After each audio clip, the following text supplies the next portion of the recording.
everybody. Big Mess Tuckasegee Fly Shop here in our Waynesville shop today with Justin. Justin's behind the camera and we've tied up some guide flies. And the last one I'm going to do for you, you've seen it before. It's my IDK. But I want to tie it up for you folks with a little bit better video quality and audio quality just to give you a refresher. It is a fly that you can use as a point fly, but it does a good job of imitating some of the stone flies and things out there. So the beautiful thing about this is I tell people just adjust your colors of your rubber legs and things like that. It doesn't have to be exact every time you do it. But I do like the silver bead. I have found that the silver bead, hands down on this pattern, is the best one. And I do like the natural when it comes to this. I've done it in olive and I've done it in brown. The brown is one of those where this has been dyed a darker brown, where when you get fish, they seem to be bigger fish, but you just don't get the numbers that the natural color produces. And the olive, and when the olive is on, it's on. It's very similar to, you know, this color, that rubber leg. It gives you that. But when it's on, it's on. When it's not, it's not. That's just play around with it. You kind of make your changes to it. I'm just going to be using some black thread. This is nano silk, so it's going to be a little slick. And typically where I would spin the thread, the hair onto the thread, I may have to kind of back up and punt and call an audible on that, just because of how slick this thread can be. So the first thing I'm going to do after I lay my thread base is I'm going to tie in some rubber legs. So what I'm going to do is I'm going to bring my thread about halfway up the hook shank. I'm going to take this piece of rubber, and it was just laying here on the desk. Once again, you hear me say use what you have close by.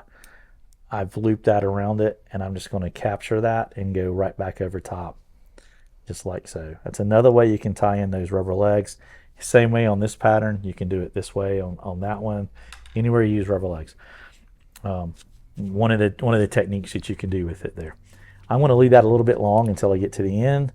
I'm just going to kind of secure those down real nice. And the next thing I'm going to do is I'm going to tie in a piece of silver wire.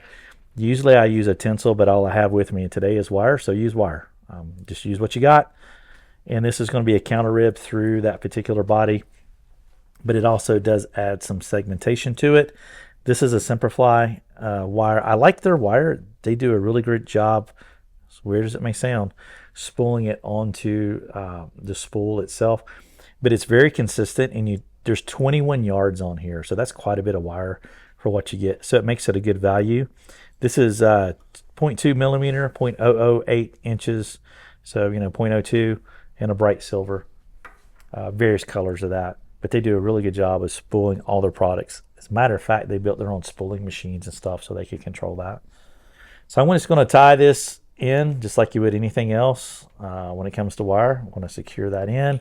I'm going to run that down the entire hook shank there, just like so. When you get to this point, just flip around, you can see it. I'm pretty much in line with the barb here. Make sure I didn't fall. See, I'm almost even. Not quite, not to be exact. This is not rocket science. Okay, so I am a huge advocate of buying a complete hare's mask like this and using the fur off of it. You can do a couple of things. You can have a cheap trimmer.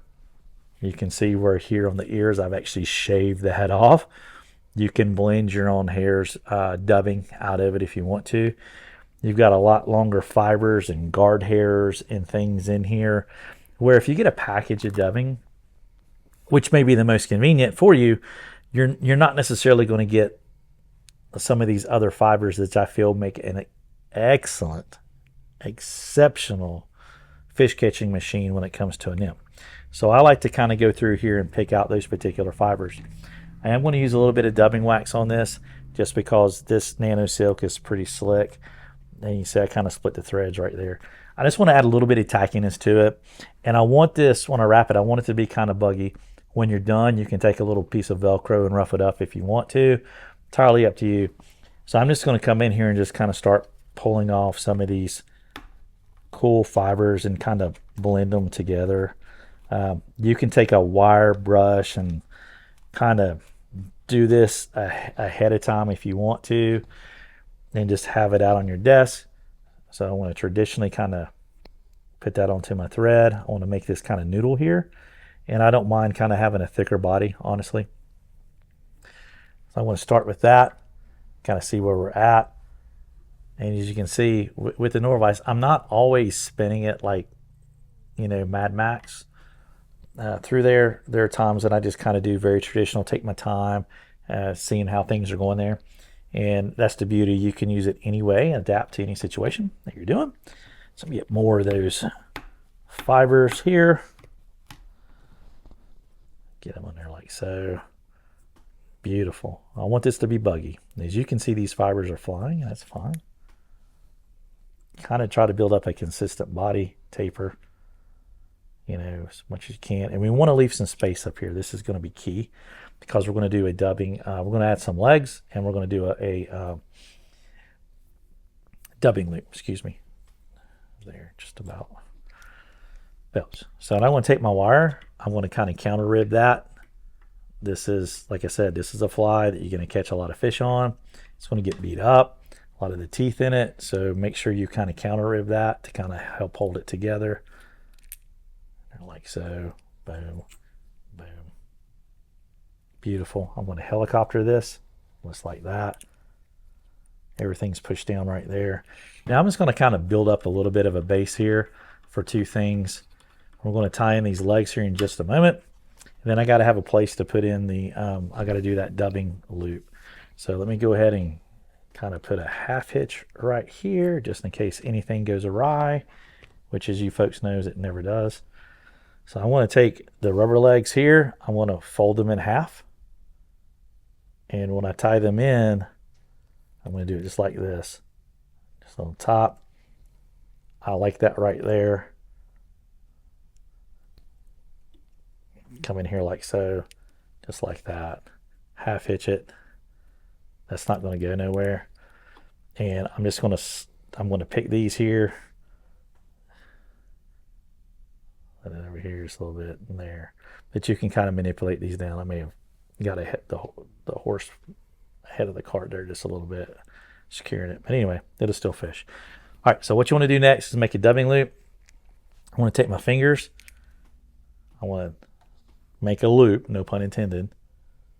I'm going to come in here and I want to take my bobbin and close that loop up. And then I'm going to kind of wrap over top of it like so. I want to take a dubbing loop tool. I want to put this inside there. And the way this dubbing loop tool works, when I squeeze it, it will open it up. And when I let go, it closes a loop for me. We sell these in the shop. It's called a Shanon or whatever. I can't pronounce the name properly, but we have them. It's kind of a neat thing what you can do with this one here. So the beautiful thing is if you've done dubbing loops, a lot of those kind of keep that open until you start spinning it. This one here is going boom, boom, boom. And there's a couple other things you can do with it there, just so you know. So I like to get a lot more of these buggier, longer guard hairs in this here. See how much longer those are there. And what we're going to do now is I want to kind of spread those apart, separate those. I'm going to open up this loop, put my finger in here, and I want to put that in the loop like so. Okay.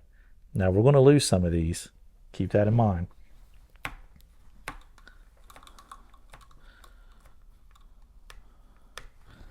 Okay, got more fibers here. Once again, I'm going to kind of, don't do spin on me, baby. It's not time yet. Beautiful. I'm going to open that up. I'm going to put more of those fibers in there like so. Now I'm just going to take and I want to spin this. And then I'm spinning that up nice and tight. I'm kind of pulling that out. I want it to be buggy. Okay. Now I'm going to take and I'm going to kind of spin this up here like so. See I'm kind of pulling those fibers back. Just like this. Last one's there. We can kind of go over top. Just like that. Just like so. I can do one more wrap. Beautiful. There we go. Now I'm going to take my bobbin over. I'm going to capture that thread loop. Get that out of the way there momentarily. That's now secured in nicely. Put in a little half hitch. There's a lot going on, but there's not really a lot going on. Get over here out of the way. I want to come in here. I want to sniff this off. Just like that. I can discard that there. What I'm going to do next is I'm going to go ahead and bring my thread back over. I want to grab my whip finisher here. I'm going to do a couple series of whip finishes. This nano silk, I can torque down on it, as you can see right there. That's plenty. Once again, I moved the vise to the bolt, so there you go. That's not going to go nowhere. And then all you do at this point here is I'm just going to take my scissors, come in there and just cut that. You see how that is kind of flared back. I want to take this back in here. You see how we kind of get that collar going back over top of this here. This is just a buggy butt fly, man. That sounded funny. It's just a super, super buggy fly. And when this guy gets wet, it's not like it doesn't give you the look like it's trapping air or creating a nitrogen bubble. But it's just a little different with that that dubbing loop on it. It has a little different effect. I'm going to trim off these back legs here. There we go, just like that. And then you can shorten these up here, which I recommend doing. Typically we get these kind of close to the side, but anyway, there we go. It's not quite like a rubber hare's ear, but at the end of the day, you kind of see the profile we're getting on this here. See that just going back on it, and it just works. Sammy O'Neill, kind of credit him with the name on this because I did not know what to name it. I said, I don't know. And he said IDK, and it stuck years ago. So that is it. It's real simple. Once you get the gist of working around a few of those materials in there up front, don't be afraid of a dubbing loop. If you've never done one, it's a great way to spin up some pretty cool materials. You even can combine some naturals and some man-made materials together to get a really nice look. So hope you guys enjoyed that video. Stop by and see us at 3 Depot Street, Bryson City, 530 West Main Street, Silva, and 110 Depot Street in Waynesville, 828-488-3333. Comment, share, let us know what you think. Let us know what you want us to tie up there, guys. We'll do our best to try to accommodate what we can within reason. And thanks for watching. We'll catch y'all next time. Y'all take care.